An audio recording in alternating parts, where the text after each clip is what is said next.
particularly the Article 4, the question of immigrants and so on and so forth. Anyhow, that was enthusiastically approved, bipartisan, with the opposition involved. That's why the embarrassment is, well, you can feel it, but not only from Berlusconi. Top trading partner to Libya is Italy, 17 billion a year, they say. Is that level of trade under threat today? Well, but I think that these figures is definitely exaggerated. The last figure I saw for 2010 was more or less 7 billion. But definitely there is a lot of interest in from the Gaddafi family in Italy, in Eni, in Fiat, in Juventus, in whatsoever. There is, but I must say that there is also a lot of interest with the French, and not to forget English and UK. Tony Blair was a consultant of the Libyan Sovereign Fund. So let's say the interest, the Libyan interest in Europe are go very, very deep, and in Italy also because of gas and oil. But I think it's widespread. But Colonel Gaddafi says he is, quote, going nowhere, unquote. Do you think in a few months' time he will still be ruling in Libya?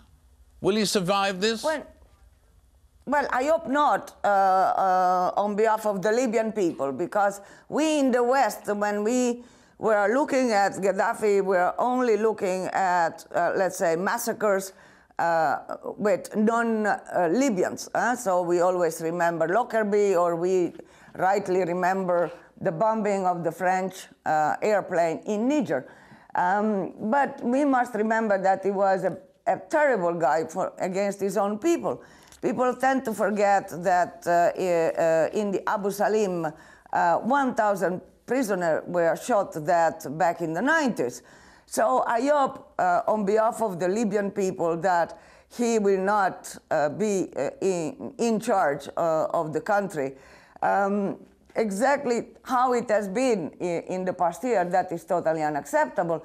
And what he's doing now is waging war against his own people. And I think an international inquiry has to be decided immediately, because it's important to take note and to take stock. I think there are elements of crimes against humanity. And of course, at the moment, Berlusconi is himself under siege in terms of the law being after him, and in fact the trial that's due to come up accusing him of paying for underage sex and so on. In that particular situation, do you think Berlusconi has no hope in such a trial, or does the fact that there are 3 women there make it tougher for him or easier for him in this trial, or will he still somehow pull the strings himself? Well, what I do hope is that he will go and defend himself, if possible, in front of the judges, but there are other possibilities that I think they will exploit. For instance, postponing the trials for institutional commitments, or many other issues that are legal under our law. But on behalf of all of us, I hope, on the contrary, that he would go in front of the judges and prove to be innocent, I hope. But for all of us, of course, could be better if he could prove himself innocent. And this is what I think he should do. And in fact, do you think he would ever step down voluntarily or step down under pressure, or is that something that he would find repugnant?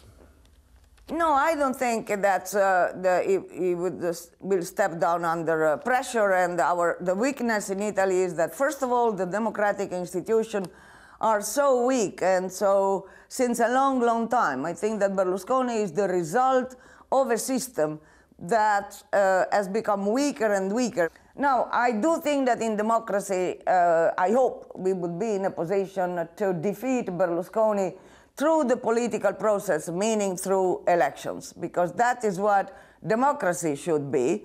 But as I said, the state of the democratic institution in my country is pathetic.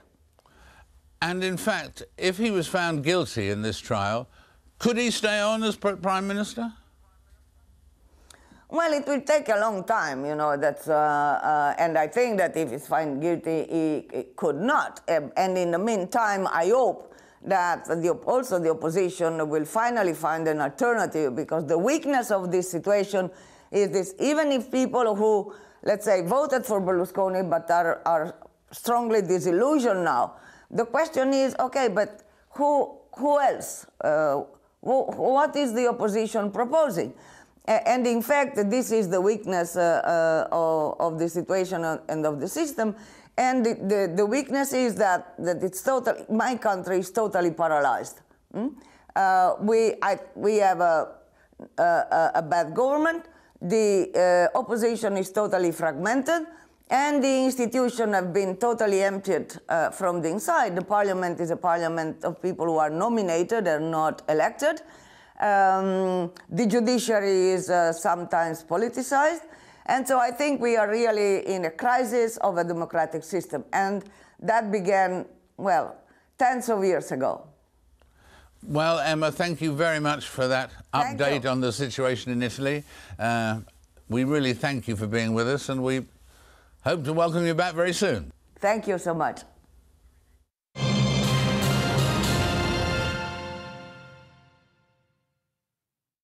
On the next Riz Khan Show, a barrier to peace. Former Pink Floyd star Roger Waters adds his voice to the calls for Israel to remove its wall in the West Bank. Riz Khan at this time on Al Jazeera. An uprising on the streets, showing no sign of relenting. Protesters united in their defiance of the regime. As demonstrations continued for a third week, President Mubarak remained unmoved. But how much longer could he ignore the demands of his people and hold on to power? In a day-by-day account, we look at the events that changed Egypt, from those that witnessed them firsthand. Fall of Mubarak, at this time on Al Jazeera. Al Jazeera, an unreported world. This is the plight of Indonesia's street children. These children don't qualify for identity papers.